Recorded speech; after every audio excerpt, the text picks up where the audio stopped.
Hello, beautiful beings. Okay, so I have been craving smoking pot lately for about the last 5 days.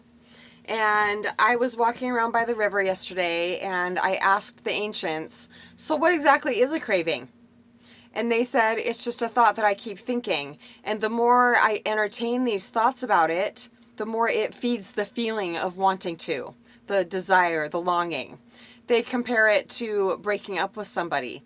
Even when I've broke up with somebody that's very toxic for me, there is still some bit of good that's why breaking up is hard, is because there's usually always some good things that we have to let go of. So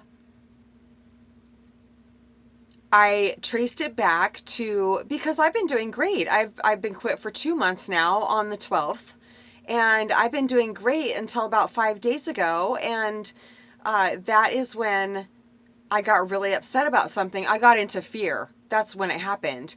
And I told one of my daughters, I was just like, oh, I really wanted to smoke today because I felt upset. And so those feelings are lingering. The thought came up so strongly when I felt upset. And it like opened this little door for those thoughts to keep coming in. And yeah, it's annoying. It feels very annoying to me when they come in that, oh, it's still here. Well, it just takes a little bit of diligence on my part to keep turning my attention away and starve those thoughts again. I can't think, there's no way to get rid of them by thinking I shouldn't be thinking these or whatever. No amount of, well, that's right. They're saying the only constructive thinking around it that isn't just more thinking about it is like the thoughts that have been coming in around smoking says you could just smoke at night. Those thoughts come in. I feel like I'm just thinking them, but it's actually like these thoughts are talking to me. Well, you could just smoke it in the evening. No, I can't. I've tried that. For years, I've tried to just smoke in the evening. I absolutely cannot. I have a day off tomorrow, and if I would have, for an example, if I would have started smoking pot again today, just in the evening, my day off tomorrow, I would have been smoking all day because I liked the feeling that it gave me. It was it's like a euphoric feeling. There is paranoia there too, but when the thoughts about wanting to do it come in, it says nothing about any of those negatives, about all the money I was spending on it, none of it. The forgetfulness, the stuffy nose, the amount of time it takes up in my day, the fact that I wouldn't be reading anymore. I didn't read a book for fucking, sorry, 8.5 years. I would read when I would take a break from smoking, but when I was smoking, I couldn't retain anything. So, I mean, I was an avid reader. I always had a book to read. I just absolutely adore reading.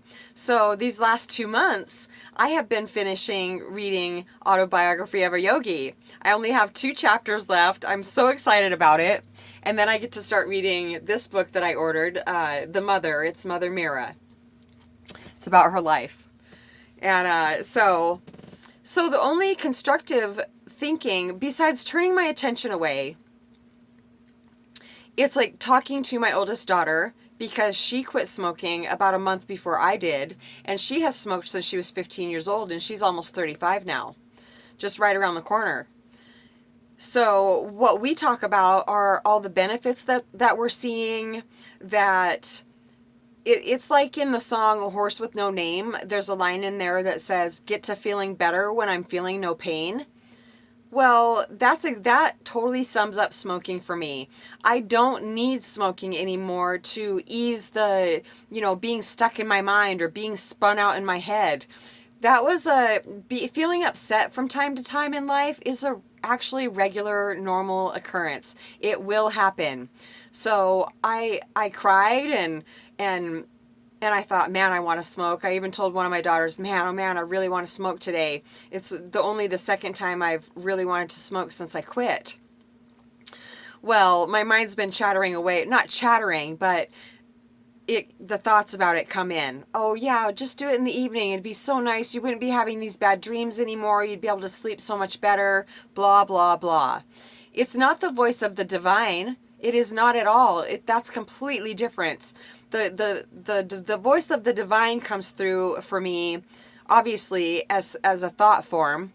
Also, I can say it's a voice, but that's also a thought. Anyway, so when I hear the divine, that's from presence. It's a completely different feeling, a completely different message also. They're saying the divine wouldn't hound me about, oh, you could just smoke in the evening. I have definitely started smoking again. I rationalized it. I was just like, well, I feel like I'm being compelled to smoke again for a reason. And maybe I was. Maybe I was, because I have learned something from smoking and from not smoking. But the place I am in my life right now is, there's no better way to put it. I'm going for Brahman. I'm going for a life of non-attachment. Not having to reach out to feel a certain way. And when I've smoked, it makes feeling how I naturally feel, it makes it feel not good enough. It makes it feel boring, or there's nothing happening. And no, I want to fall in love with presence. I want to fall in love with feeling like I'm in my natural state of being in this physical form. So this helped a lot. I was just about ready to make my dinner, and the ancients were like, why don't you make a video about it? It really does help dilute any of the grip that it feels like these thoughts have on me. So if you're struggling with a breakup or an addiction, I'm not saying that we can help you out of that addiction, but we certainly can. There's information that could come through for you that could help shift your perception and help loosen the grip that those thoughts have on us when we are trying to let go of something. satsongwithmamag@gmail.com, or you could leave me a comment in the comment section. Love you so much.